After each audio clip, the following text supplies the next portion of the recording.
Nosotros continuamos con nuestra lectura del Evangelio según Juan en el capítulo 6. Eso es lo que tenemos que revisar en esta mañana. Y vamos a ir a lo largo de este capítulo y ver qué es lo que Juan quiere recoger con todas estas narraciones. Y vamos a orar y vamos a pedirle al Señor que nos dé entendimiento para poder leer su texto, que es lo que hacemos aquí domingo a domingo. Así que vamos a orar. Te damos gracias, Señor, porque estás con nosotros, porque nos permites leer tus escrituras y anhelamos que abras nuestro entendimiento, que tu Espíritu obre de esa forma en nosotros, que podamos leerlo, entenderlo, disfrutarlo y sobre todo aplicarlo y ver cómo tiene coherencia con nuestra vida el día de hoy. Ayúdanos, Señor, en esta mañana. Sé con nosotros, Señor, en este caminar. Gracias por todo, en el nombre de Jesús. Amén. Amén. Siempre debemos de tener presente la intención del autor. Juan es el autor de este evangelio, así que las circunstancias donde él escribe, el tiempo en que él escribe, deben ser tomados en cuenta como para poder abrir un pasaje. Y vamos a partir solo con un par de situaciones propias al evangelio. El evangelio de Juan es un evangelio tardío.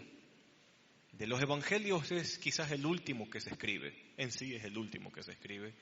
Ya dijimos en Santa Cena, la iglesia primero fue enseñada por medio de las cartas de Pablo. Los evangelios vinieron después.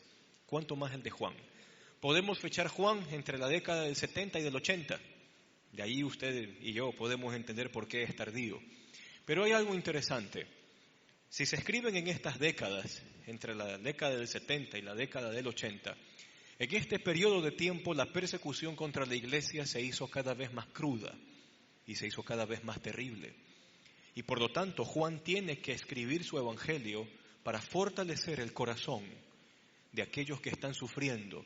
En el caso de la iglesia del primer siglo, porque el mismo gobierno, el Imperio Romano, los estaba persiguiendo y mandándolos a matar. Y muchos mártires caían día a día en distintas partes del mundo. La región quizás más fuerte en aquel entonces era la región de Asia Menor, donde Éfeso era la ciudad más importante. Las iglesias en aquel entonces trabajaban en redes y la ciudad principal era Éfeso, y de Éfeso dependían otros sinnúmero de ciudades pequeñas que quizás usted las escuchó por allí cuando leyó el libro de Apocalipsis en el capítulo 2, y usted tendrá a Esmirna, Sardis, Pérgamo, Filadelfia, Laodicea, Tiatira. Todas esas iglesias dependían de Éfeso. Juan sirvió como obispo de Éfeso durante algún tiempo y su preocupación es para que la iglesia no se debilite, ni que tampoco la iglesia dé un paso hacia atrás, sino que antes bien le haga frente a la adversidad poniendo su confianza en Jesús. La razón histórica, la segunda razón del autor. Juan en su propio evangelio dice de que él ha escrito estas cosas o ha decidido escribir este evangelio para que crean que Jesús es el Hijo de Dios. Así que hay una intención de fortalecer la fe y de mostrarnos quién es Jesús y qué es lo que hace. Teniendo eso presente, puedo leer el capítulo 6. Así que vamos leyendo Juan capítulo 6 desde el verso 1. Este primer bloque va desde el 1 hasta el 14. Leámoslo así. Algún tiempo después Jesús se fue a la otra orilla del mar de Galilea o de Tiberíades y mucha gente le seguía porque veían las señales milagrosas que hacían los enfermos. Entonces subió Jesús a una colina y se sentó con sus discípulos. Faltaba muy poco tiempo para la fiesta judía de la Pascua, y cuando Jesús alzó la vista y vio una gran multitud que venía hacia él, le dijo a Felipe, ¿dónde vamos a comprar pan para que coma esta gente? Esto solo lo dijo para ponerlo a prueba, porque Jesús ya sabía lo que iba a hacer. Le respondió Felipe, ni con el salario de 8 meses podríamos comprar suficiente pan para darle un pedazo a cada uno. Y otro de sus discípulos, Andrés, que era hermano de Simón Pedro, le dijo, mira, aquí hay un muchacho que tiene 5 panes y 2 pescados. ¿Pero qué es esto para tanta gente? Ordenó Jesús, hagan que se sienten todos. En ese lugar había mucha hierba, así que se sentaron y los varones adultos eran como 5,000. Jesús tomó entonces los panes, dio gracias y distribuyó a todos los que estaban sentados todo lo que quisieron, y lo mismo hizo con los pescados. Una vez que quedaron satisfechos, dijo a sus discípulos, recojan los pedazos que sobraron para que no se desperdicie nada. Y así lo hicieron, y con los pedazos de los 5 panes de cebada que le sobraron a los que habían comido, llenaron 12 canastas. Al ver la señal que Jesús había realizado, la gente comenzó a decir: en verdad este es profeta, el que ha de venir al mundo. Pero Jesús, dándose cuenta que querían llevárselo a la fuerza y declararlo rey, se retiró de nuevo a la montaña él solo. Hay cosas de las expectativas del pueblo de Israel en este siglo I que tenemos que sacar a la luz.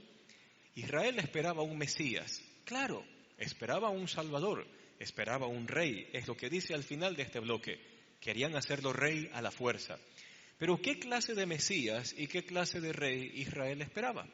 Bueno, ellos querían un rey y un Mesías a su medida. Entonces Israel decía: el imperio romano nos está molestando la vida, queremos un Mesías que le corte la cabeza al César y que instaure un reino diferente. Probablemente nos molesta que esté Herodes frente al trono de Judea.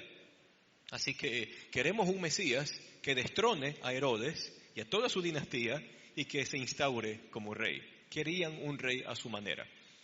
Pero dentro de estas expectativas mesiánicas había una que se había logrado a través de los siglos pasar de generación en generación, y era de que el Mesías, una señal de que había venido, era de que tenía que darle de comer al pueblo de Israel de la misma forma en que Moisés les dio el maná en el desierto.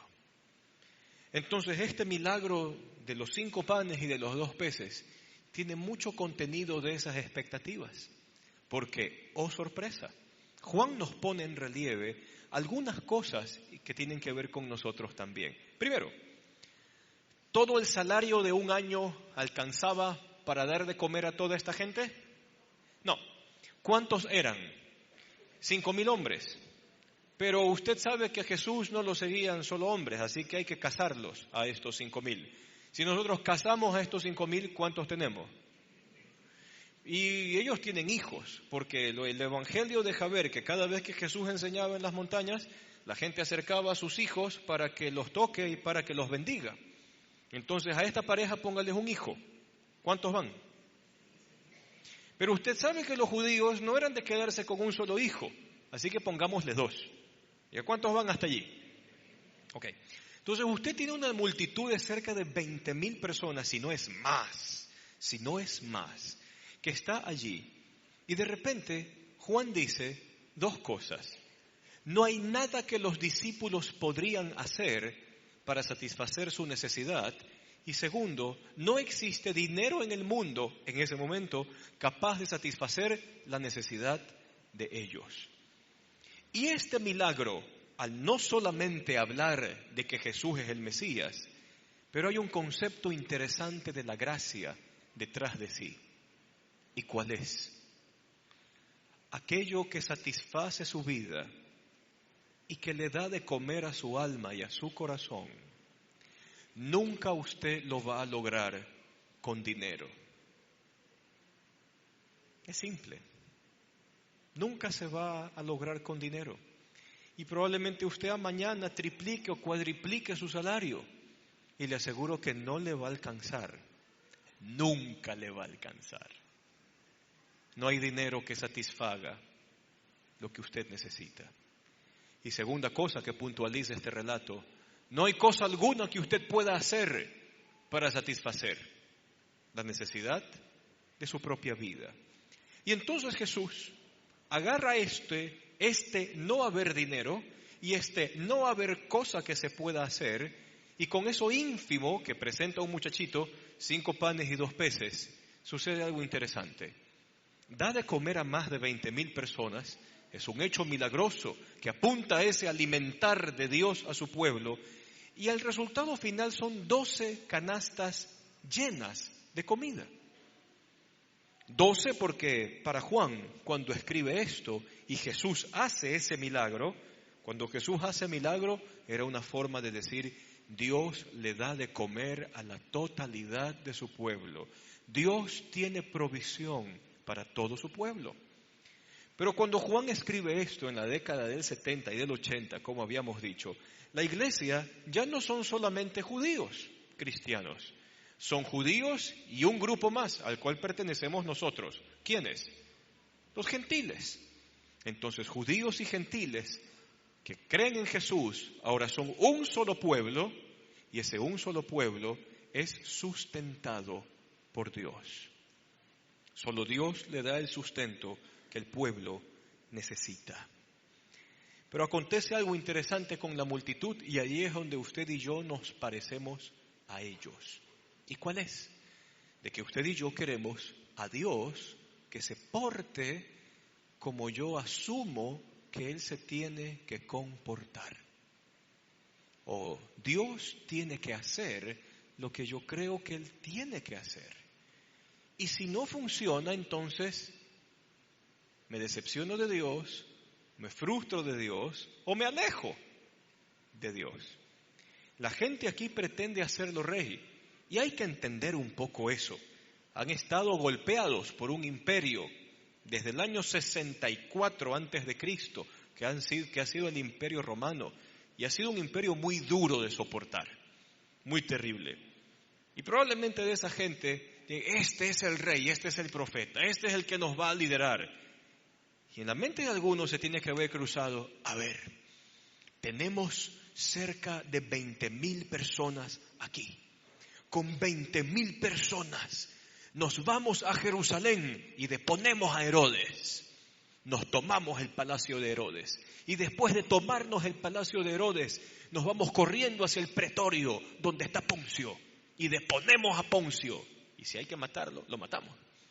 Y después de tomarnos toda Judea, vamos a cruzar por Samaria, no nos queda de otra, y nos vamos a ir a Galilea, que esos son más locos que nosotros. Y vamos a hacer todo un gran ejército para viajar a Roma y matar al César. Y hacer de Jesús el rey. Todo un plan, toda una agenda, pero que no es según la voluntad de Dios, ni tampoco lo que Jesús tiene en mente. Porque esto es lo interesante. Cristo es rey, no por imposición. Cristo es rey por la cruz. Y nuestros medios o las cosas que yo quiero hacer conforme a mi voluntad, en muchas ocasiones no son conforme a la cruz de Cristo ni al plan de Dios. ¿Y qué es lo que hace Jesús, por lo menos con esta multitud, que pretende hacerlo rey a la fuerza, que pretende hacer las cosas como la gente quiere? Jesús se va. Porque ese no es el plan. Porque así no es, ni así funciona. Ahora, Moisés dio el maná en el desierto, eso ya lo entendíamos, quizás en otras reflexiones. El pueblo de Israel por lo menos entendió algo, que en medio de la escasez, en medio del sequedal, Dios puede dar alimento. Y los israelitas se quedaron pasmados al ver esta cosa que caía y no sabían ni qué nombre ponerle. Así que como no sabían qué nombre ponerle, ¿qué nombre le pusieron? Maná, maná. No es badibidibi, pero maná significa ¿qué es esto? Entonces la mamá decía, mijito, ¿ya saliste a recoger qué es esto en esta mañana? Sí, mami, he recogido 3 tazones de qué es esto en esta mañana. Entonces el nombre maná apunta a esa pregunta. El acto mismo del éxodo con Moisés deja mucho en referencia de lo que hace Jesús. Porque allá en el desierto, Israel podía comprar alimento con dinero. No, ni todo el dinero del mundo le habría alcanzado a Israel para sustentar a una multitud, por un día siquiera. Había algo que los israelitas podían hacer crecer trigo en el desierto, complicado. No había nada que podían hacer. Pero solo una cosa podían hacer, era sencillamente extender las manos y recoger la provisión que Dios tenía para sus vidas. Cristo ahora, dentro de todo este capítulo, se va a presentar como el pan del cielo, es decir, la provisión que Dios sabe que yo necesito para mi día a día. Nuestra cultura, como la cultura judía, quizás comparte este concepto muy íntimamente. Usted que es hombre o usted que es mujer y sale todos los días a enfrentarse en la selva de concreto y trabajar para llevar ¿qué cosa a la casa? Llevar el pan de cada día, ¿sí o no? Y si usted se queda en su casa también y trabaja como ama de casa, igual usted está trabajando dentro de casa para dar ¿qué cosa? El pan de cada día a sus hijos. Y de alguna u otra forma, esta frase del pan de cada día, para nosotros tiene que ver con lo que necesitamos para vivir, lo que necesitamos para satisfacer nuestras necesidades. Y lo interesante en el relato de este milagro es que la gente pudo comer todo lo que quería, sin restricción alguna. ¿Hasta qué punto? Hasta saciarse. Y Juan quiere aterrizar todos estos conceptos hacia Jesús. ¿Por qué? Porque ya quedó establecido, el dinero no puede darle a mi alma lo que mi alma necesita para ser satisfecha. Porque lo que yo puedo hacer o lo que yo puedo obrar no van a lograr eso de allí. Pero hay uno que sí. Cristo se presenta como el pan que satisface. Con o sin dinero, con o sin algo que yo pueda hacer, Cristo está allí presente. Y es una forma, en medio de este milagro, de hablar de la gracia de Dios. Pues la gracia, usted la necesita. Es lo que le da vida. No puede trabajar por ella, ni la puede comprar por dinero. Pero sin embargo, Dios la da sin medida, lo que usted necesite, sin reproche alguno, hasta que su corazón y su vida queden satisfechos con Él. So pena de la gente que quería hacer de Jesús lo que ellos querían que sea. Junto con este relato del milagro de los 5 panes y de los 2 peces, se encuentra la siguiente parte, que es el hecho en que Jesús camina sobre el mar. Y en este bloque que va desde el verso 16 hasta el verso 24, nosotros tenemos que recordar un poco qué hay en la cabeza de los discípulos en ese momento. Jesús, dice la Escritura, se fue solo a orar. Por si acaso, era tentador. No, porque usted tiene Instagram o tiene Facebook, ¿verdad? Okay. ¿Cómo se siente cuando el puntito rojo está en la aplicación de Instagram y usted tiene a alguien que lo quiere seguir? ¿Cómo se siente? Chévere, ¿no? Y si es, mira, es esta persona, aceptar. Yo también, seguido, bien. O peor si es en Facebook, igual, ¿no? ¿Con cuántos likes usted puede acumular por... Se va a tomar una Coca-Cola en la tienda. Refrescante Coca-Cola, 10,000 likes, lo que usted quiera. Pero a todos nos gusta que nos sigan. Nos encanta eso. Que a veces que la gente nos acolite la payasada, como para hablar en términos criollos ecuatorianos, o que nos secunden a veces las tonteras que queremos hacer. Nos encanta tener seguidores. Imagínese, Jesús tiene más de 20,000 likes después de haber dado de comer a toda esa gente. Es necesario irse a orar, porque lo que dice la multitud no necesariamente es la voluntad de Dios. Y Cristo necesita conectarse con el Padre para seguir con el firme propósito que sí, Jesús es Rey, y sí, Jesús va a inaugurar el reino, lo que hablamos en Santa Cena, pero la forma en cómo se iba a convertir Rey era a través de la cruz. Y ese plan no se podía torcer, tenía que continuar hasta la muerte. Cristo ya tenía claro en este punto de su vida que la muerte iba a ser la única manera de ser Rey y Señor de todos, de forma vívida. Entonces, viene hacia la siguiente parte, Jesús se ha ido a la montaña a orar, los discípulos se quedan solos despidiendo a la gente. Sería interesante, ¿no? Como habrán dicho los apóstoles, mire, el maestro se fue a orar, no vamos a ir a Jerusalén ahorita, no, tampoco vamos a ir a Roma, no, eso no está en la agenda, y tener que despedir a todos, no, tener que despedir a 20,000 personas. Ya cuando cae la noche, están los discípulos en la barca, están en el lago de Galilea, y se desata una tormenta terrible, y de repente ven que de la costa opuesta viene caminando un personaje, caminando sobre el mar, caminando sobre las aguas que están agitadas. Las aguas que, como bien dice el Evangelio, el agua estaba picado, dice el final del verso 18. El agua estaba picado, había una tormenta allí. Y Cristo caminando sobre esta tormenta. En la mente de los discípulos, por lo menos hay dos relatos que tienen que ver con esto. Relato número 1.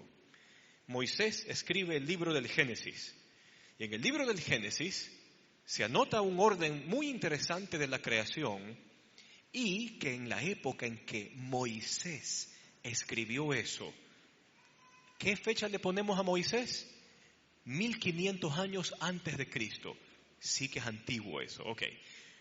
Entonces, en la época de Moisés, la gente creía que los mares eran dioses, con D minúscula, y que en medio de ese mar en caos y las olas en agitación, el mundo fue levantado. Había otras tradiciones mitológicas que decían que los dioses habían peleado en las aguas y que por haber peleado en las aguas el mundo fue creado. Unas ideas medias interesantes. Pero cuando Moisés escribe el Génesis, establece una sola cosa: existe un solo Dios. Y el resto que hay ha sido creado por Él. Se acabó. Y todo es creación. Ahora imagínese, ¿cómo le habrá sonado al pueblo de Israel en aquel entonces toparse con el versículo ahí en el capítulo 1 del Génesis, cuando dice: y separó Dios las aguas que estaban sobre las aguas que estaban sobre la faz del abismo, y descubrió a lo seco, y a lo seco le puso por nombre tierra, y a lo mojado le puso por nombre mares? Ya está. ¡Wow! Dios gobierna sobre el caos. ¡Wow! Dios tiene el control sobre lo incontrolable. El mar en agitación. ¡Wow! Nada puede contra lo que Él dice. Y eso es lo lindo del Génesis, que cada vez que Dios crea, y dijo Dios, y termina, y así fue hecho. Pero vámonos a una tradición más antigua inclusive. Inclusive en el libro de Job se habla de un concepto similar. Job en uno de sus pasajes. Ahora, por si acaso, Job se escribe siquiera unos 500 años antes que el Génesis. Así que Job es un libro más viejo todavía. Y sucede que Job, en una de sus líneas dice: Él es el que camina sobre las olas del mar. Eso no quiere decir que Dios inventó el surf, a pesar que a los surfistas les puede gustar ese versículo. Pero dentro de la literatura de Job, eso tiene que ver con que Dios domina sobre el caos. Dios domina sobre lo incontrolable. Dios domina sobre lo que no puede ser domado, como las aguas.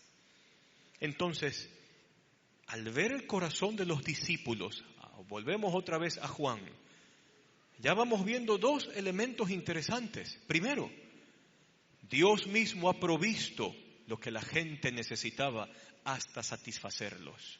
Y luego en este siguiente relato, yo tengo ¿qué cosa? ¿Quién es este Jesús? Es Dios mismo que tiene el control sobre lo incontrolable. Y aquí tendrían que salir preguntas para nosotros. ¿Existe algo en su vida que es incontrolable? Ah, sí, le aseguro que sí. Y de eso tenemos todos. Para muchos de nosotros el ego puede ser incontrolable. Para muchos de nosotros la depresión podría ser incontrolable. Quizás para algunos de nosotros alguna forma de pecado, por ahí que nadie sabe, puede ser incontrolable. Quizás mi carácter es incontrolable. Soy el fosforito, explotó. Tenemos siempre algo que nosotros no podemos controlar. Y entonces, Jesús no es solamente el que satisface mi vida. Jesús no es solamente el que alimenta mi vida. Jesús es también el que controla lo que es incontrolable para mí. ¿Y por qué lo hace? Me ama. No hay más razón. Nos ama. Ahora, los discípulos ven esto, los discípulos en esto se quedan como los locos, a tal punto que Jesús les tiene que decir, como dice en ese versículo, Jesús les dijo, no tengan miedo, yo soy. Y la mención propia del nombre santo para ellos les tiene que haber llamado la atención.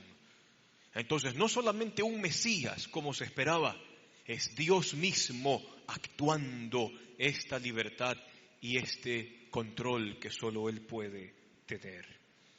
La última parte de este bloque habla de la multitud que se entera de que Jesús está del otro lado y la multitud como hormigas detrás del azúcar van otra vez a perseguir a Jesús por donde Él está. Cuando vamos al verso 25, que es el siguiente bloque, cuando lo encontraron al otro lado del lago, le preguntaron, Rabí, ¿cuándo llegaste acá? Ahí sería interesante imaginarnos el tono de voz de Jesús, pero dice el 26, ciertamente les aseguro que ustedes me buscan, no porque han visto señales, sino porque comieron pan hasta llenarse. O sea, vienen acá por comer nomás, interesados. 27, trabajen por la comida pero no por la comida que es perecedera, sino por la que permanece para vida eterna, la cual les dará el Hijo del Hombre, y sobre este ha puesto Dios el Padre su sello de aprobación. Ahora, aquí hay un juego interesante. Jesús les dice, trabajen, hagan, obren. Hay una razón de ser porque Jesús dice, trabajen para la comida que no es perecedera. Porque Jesús está hablando con un sinnúmero de judíos que han pasado toda la vida haciendo. Entonces, si hoy es día sábado y estoy caminando y este es el último paso que puedo dar en este día, porque si doy este paso, he pecado porque he trabajado en día sábado, entonces como yo judío piadoso me voy a quedar aquí durante 24 horas hasta que el día sábado pase y pueda yo caminar de regreso al siguiente día.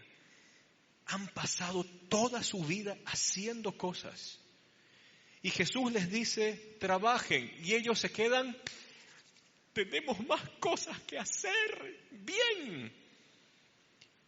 Y la respuesta de Jesús les tiene que haber dejado asombrados. Mire, verso 29. Esta es la obra de Dios. Esto es lo que Dios quiere que usted haga. Dios no busca sacrificios de usted. Dios no busca que usted se pegue una super mega caminata, ya sea sobre pies, sobre rodillas, parada de manos, no tengo idea. Dios no quiere que usted se recorra el mundo, quién sabe qué haciendo. Y Jesús lo establece aquí. Esta es la obra que Dios quiere que ustedes hagan. ¿Y cuál es? Dice el verso 29, que crean en aquel a quien Él envió. Jesús podría haber respondido, los 10 mandamientos, las 613 ordenanzas, guardar el día sábado, hacerlo de aquí, hacerlo de allá, guardar las tradiciones judías del Talmud, de la Gemara, de los comentarios. No, una sola cosa pide Dios. ¿Y cuál es? Que pongan su confianza en el Hijo, a quien Él ha enviado. Eso es todo. Eso es todo.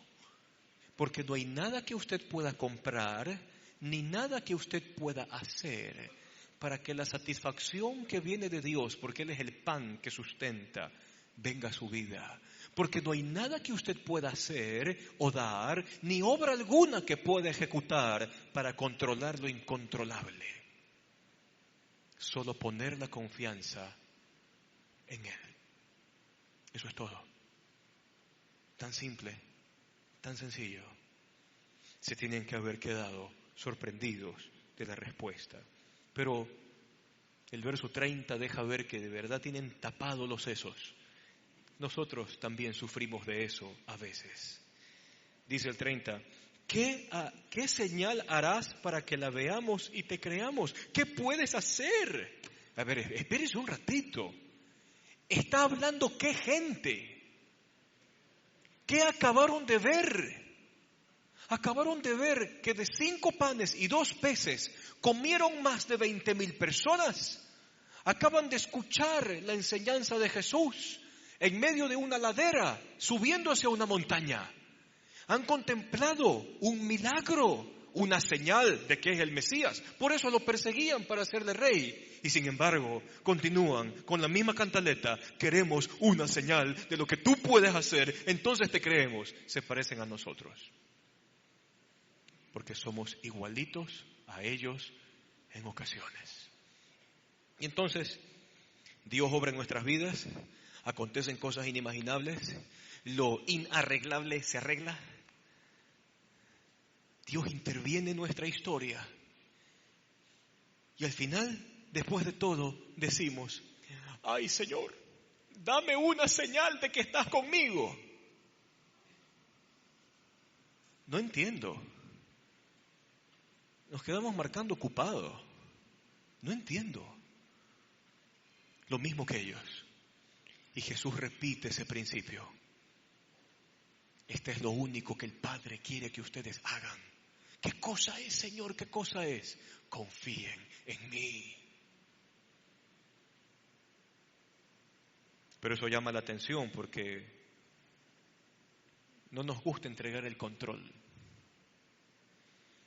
Le aseguro que hasta cuando usted está viendo televisión con su pareja y su pareja le dice, préstame el control remoto, existe una pelea terrible que luego acá hay que resolverla en consejería por el control remoto. No nos gusta perder el control. Pero Jesús dice, créame a mí, confíe en mí. 32.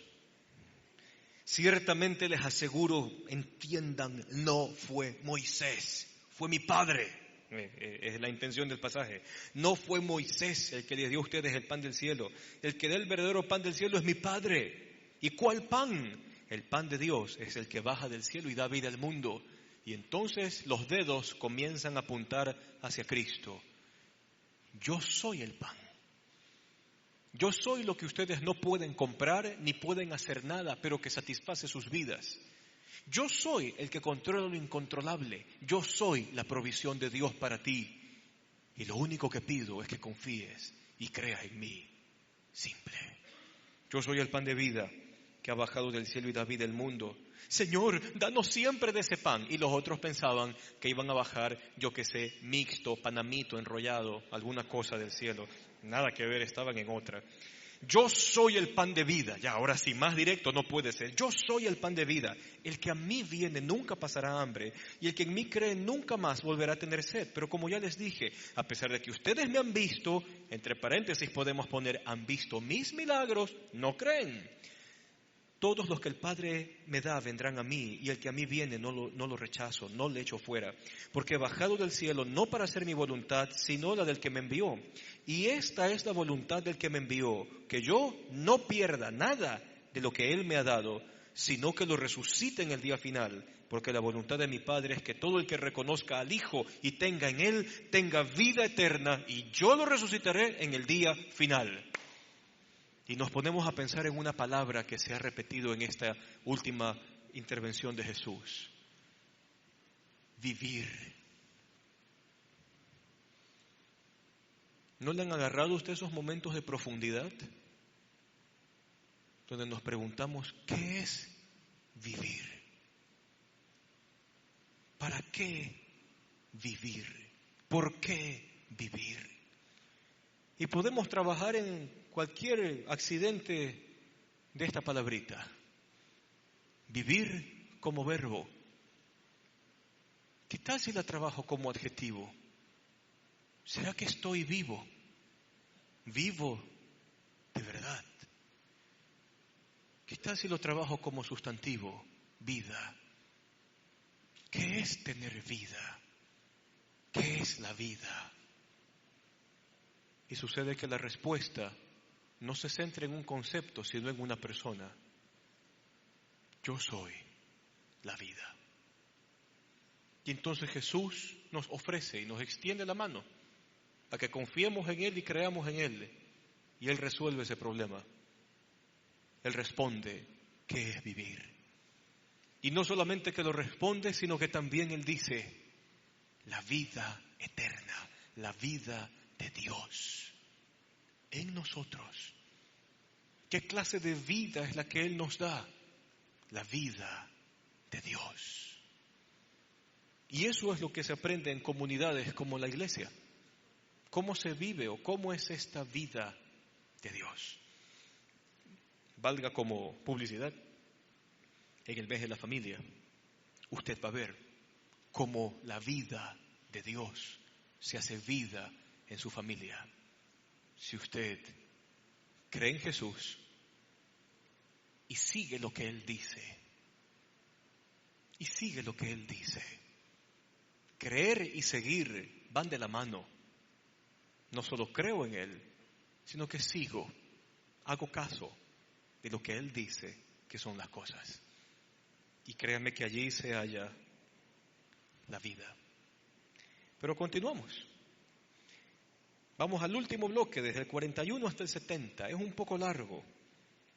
Después de esto, al ver Jesús que la gente lo busca por interés, porque tú nos das pan, o lo busca porque es un buen show, nos da milagros. Entonces ahora Jesús se pone muy cortante con su discurso y dice cosas como estas. Los judíos comenzaron a murmurar contra él, dice el verso 41, porque dijo, yo soy el pan de vida que bajó del cielo. Y se decían, ¿acaso no es este? ¿Quién se cree este? ¿Acaso no es este el hijo de José? Acuérdense que José era un carpintero, era un trabajador. ¿Acaso no es este el hijo de José? Y no conocemos a su padre y a su madre. ¿Cómo es que este sale diciendo yo bajé del cielo? ¿Qué se cree? Replicó Jesús, dejen de murmurar. Nadie puede venir a mí si no lo atrae el Padre que me envió, y yo lo resucitaré en el día final. Y en los profetas está escrito, a todos los instruirá Dios. Más claro que el agua no está siendo.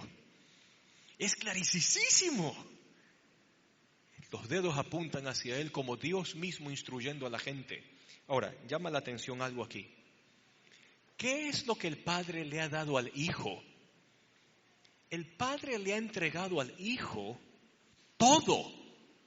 Y eso incluye a la humanidad entera. La humanidad entera ha sido entregada al Hijo. Y es un juego interesante esto de dar y dar. Porque desde el capítulo 3 de este mismo Evangelio, usted leyó quizás el versículo más lindo que resuena en toda iglesia. Jesús hablando con Nicodemo le dice, porque de tal manera amó Dios al mundo, que Dios ha dado a su Hijo unigénito, para que todo aquel que en Él crea no se pierda, mas tenga vida eterna. Así que una entrega doble allí. Dios ha entregado todo al Hijo, y al Hijo lo ha entregado al mundo, para que la humanidad sea salva por medio de Él. Entonces, si Él tiene el mundo en sus manos y la humanidad está en sus manos, ¿sabe qué? Me conviene acercarme a Él por lo que Él dice que es y por lo que Él es para mí, el pan de vida y el que pone calma a la tormenta de lo incontrolable. Al Padre nadie lo ha visto excepto el que viene de Dios, solo Él ha visto al Padre. Ciertamente les aseguro que el que cree tiene vida eterna. Yo soy el pan de vida. Los antepasados de ustedes, los israelitas en el desierto, comieron el maná en el desierto y se murieron. Pero este pan que baja del cielo, el que come de él, no muere. Dice Jesús, yo soy el pan de vida, el pan vivo que bajó del cielo. Si alguno come de este pan, vivirá para siempre, y este pan es mi carne que daré para que el mundo viva. Y entonces aquí viene un punto. ¿Cómo Cristo satisface lo que necesito y lo que pone calma a la tormenta? Su cruz. Porque es en la cruz de Cristo donde lo que Él mismo en la última cena, valga lo que celebramos hoy, Cristo en la última cena hace una demostración gráfica de lo que va a pasar. Y agarra una torta de pan, quizás como una pizza pequeña en tamaño. Agarra una torta de pan y delante de sus discípulos la comienza a desgarrar y partirla en la cantidad de pedazos necesarios. Y mientras está partiendo el pan puede decir, mi cuerpo que por ustedes es partido, porque el sacrificio estaba a horas de consumarse.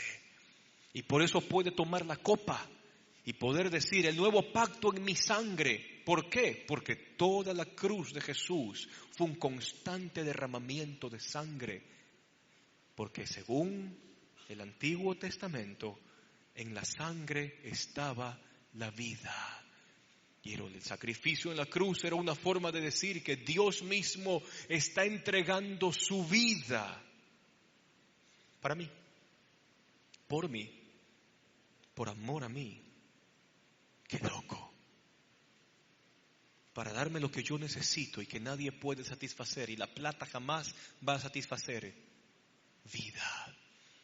Para dar el control que yo jamás lo tendré y nunca lo podré ejecutar, pero es el único que puede controlar el caos, porque Él es el que camina sobre las olas del mar. Entonces Jesús en su discurso tiene que hablar de su muerte, y esta es la razón por la cual más adelante dice, mire lo que dice el verso 55, mi carne es verdadera comida, mi sangre es verdadera bebida. El que come mi carne y bebe mi sangre permanece en mí y yo en él. Por eso lo escandalizó a los judíos, porque de alguna manera pensaban, qué sé yo, se va a cortar un pedacito y nos va a dar a todos un poco y así mismo va a salir de aquí y todos vamos a beber. Se escandalizan por eso, pero no entienden la figura de que es en la entrega de su vida donde el pan del cielo se hará accesible para mí. Y esto tiene que ver con usted y conmigo porque Cristo ya murió y resucitó. Y eso habla de que el pan de vida ya ha sido entregado y está frente a usted todos los días, en todo momento, en todo lugar y en toda circunstancia.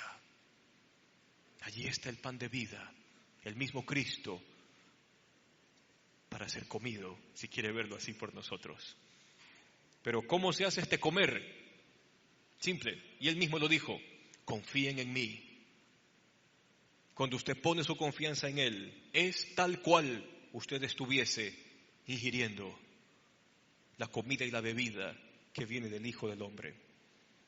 Como este discurso no le sentó bien a la gente, dice el texto más adelante, en el verso 60, al escucharlo, muchos de sus discípulos exclamaron, uy, esta enseñanza es muy difícil. Este Jesús nos hace pensar demasiado. Uy, este Jesús habla de unas cosas que, no, mejor déjennos con nuestra ignorancia. Allí nomás. Gracias, Jesús.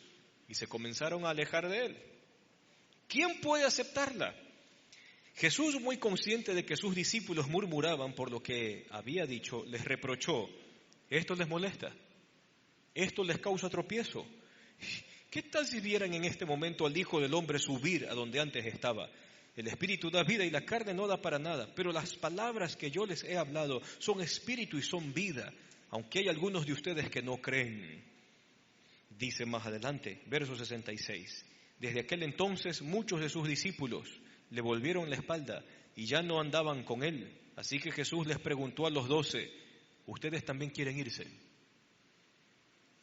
Y este es uno de los porotazos a los que Pedro le atina cuando dice, le contestó Simón Pedro, Señor, ¿a quién iremos? Si solo tú tienes palabras de vida eterna y nosotros hemos creído y sabemos que tú eres el Santo de Dios. ¿No los he escogido yo a ustedes 12? No obstante, uno de ustedes es un diablo. Ahí hablaba del traidor que era Judas, hijo de Simón Iscariote. Y esta pregunta de Pedro nos debería hacer pensar ya al final de este pasaje del capítulo 6. Van a haber muchas cosas en el Señor que no vamos a entender. Y de verdad que van a haber muchas cosas que no vamos a entender. ¿Por qué a veces el Señor permite que un buen trabajo se disuelva? ¿O por qué un ser querido se va? ¿O por qué una relación se rompe? ¿O por qué tengo que vivir bajo esta presión todos los días? Hay cosas que no voy a entender, pero algo sí puedo hacer: confiar en el que sustenta mi vida, con lo que yo necesito para vivir de verdad. Confiar en el que puede caminar sobre lo incontrolable, el que puede dominar lo que es indómito, el que puede aplacar lo que nosotros no podemos aplacar. Eso sí puedo hacer. Y hay muchas cosas que los discípulos en su momento no entendieron, tal cual como nosotros. Y Jesús volviera a preguntarnos y decirnos, ¿les molesta no entender? ¿Les causa tropiezo esto? Y podemos hacer nuestra la respuesta de Pedro. Señor, ¿a quién vamos a ir si solo tú tienes palabras de vida eterna? Y comenzar a vivir de verdad por Él y con Él. Oremos para que el Señor abra nuestros ojos, que contemplemos las veces que Él interviene en nuestra vida y no nos damos cuenta, que aprendamos de aquello y que también no andemos con eso. Señor, dame otra señal. La mejor señal ya fue dada. El pan fue desgarrado en la cruz, la sangre fue sacrificada allí en el Calvario. No hay mayor señal que esa. Y desde ese día hasta el día de hoy, el pan del cielo está cerca de usted. Quiere estar en usted. Cristo mismo. Vamos a orar. Cierre sus ojos allí donde está. Si usted tiene tiempos ya en el Señor, puede pedirle al Señor que abra sus ojos a entender lo que Él ve, a ver lo que Él quiere que usted vea. Y si usted nos visita, o quizás está atravesando la peor tormenta de su vida, o está pasando la peor hambre del corazón, puede decirle al Señor, Señor, me acerco a ti. Si tú tienes el verdadero pan y si tú tienes la verdadera vida, Señor Jesús, quiero poner mi confianza en ti. Limpia mi corazón, perdóname, ayúdame inclusive con mi incredulidad, pero quiero poner mi confianza en ti, Señor, y me permitas contemplar cómo satisfaces de la forma en que tú quieres y no en las formas que yo creo o pienso. Déjame contemplar, Señor, cómo tú tomas el control de las situaciones y ya no yo, ya no hay nada que pueda hacer, ya no hay nada que pueda obrar, pero tú sí. Ven a mi vida, Jesús, y sé mi Señor, sálvame, perdóname y déjame degustar del pan del cielo que eres tú para mi vida.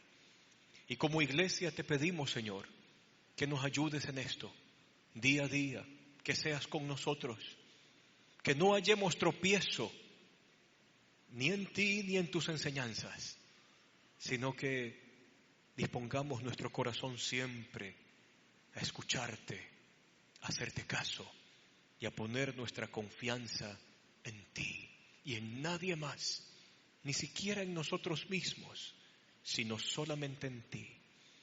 Gracias por este tiempo, Señor. Gracias por estar con nosotros. Gracias por darnos vida. Gracias por gobernar lo ingobernable. Gracias por poner orden en el caos. Y gracias por entregarnos estas cosas a nosotros por amor. Gracias en el nombre de Jesús. Amén. Amén. Que el Señor le bendiga. Nos vemos el próximo domingo.